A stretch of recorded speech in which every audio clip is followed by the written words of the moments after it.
Bismillahirrahmanirrahim. Assalamualaikum warahmatullahi wabarakatuh.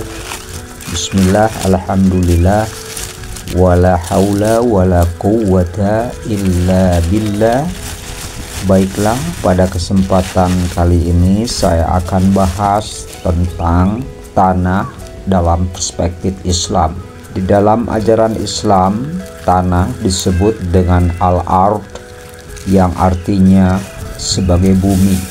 Di dalam Al-Quran sendiri, tanah disebut sebagai mustaqor, artinya tempat hidup manusia, tumbuh-tumbuhan, dan hewan.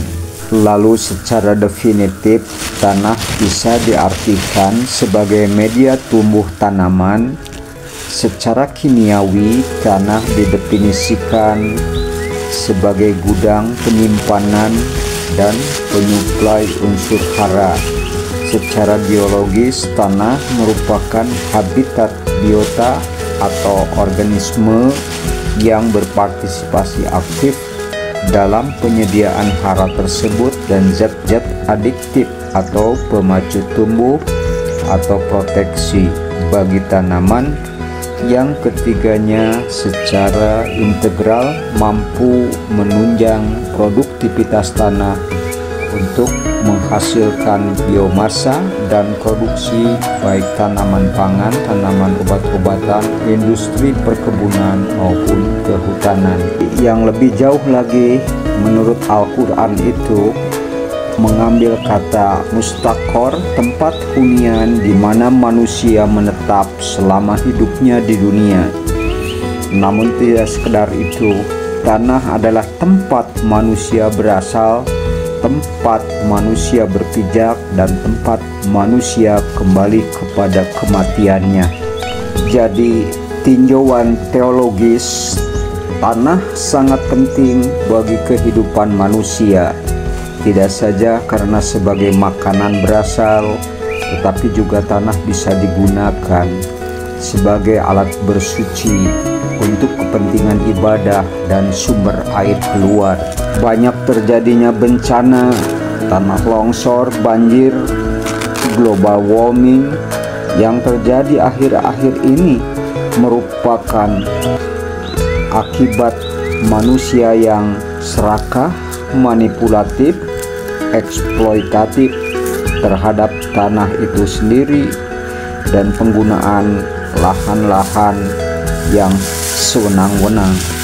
Maka jangan salahkan Allah Subhanahu wa Ta'ala ketika menurunkan bencana itu.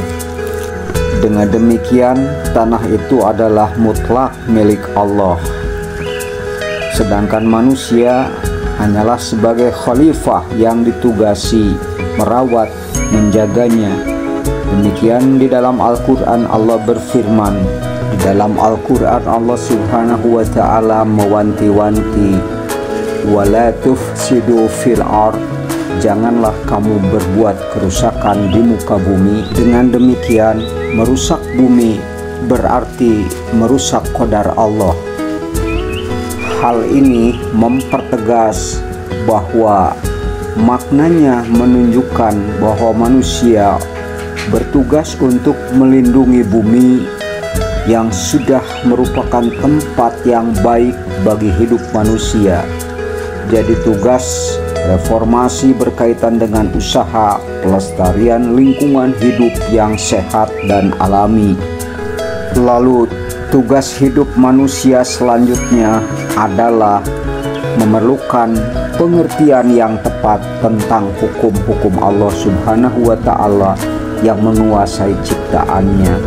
Lalu ada kegiatan-kegiatan untuk bertindak sesuai dengan hukum-hukum melalui rekayasa teknologi.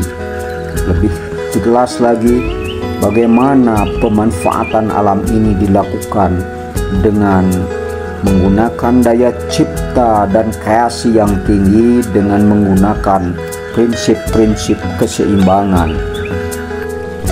Maka dari pemahaman teologi Islam inilah muncul istilah pupuk organik, yakni pupuk yang berasal dari tumbuhan mati, kotoran hewan, dan atau bagian hewan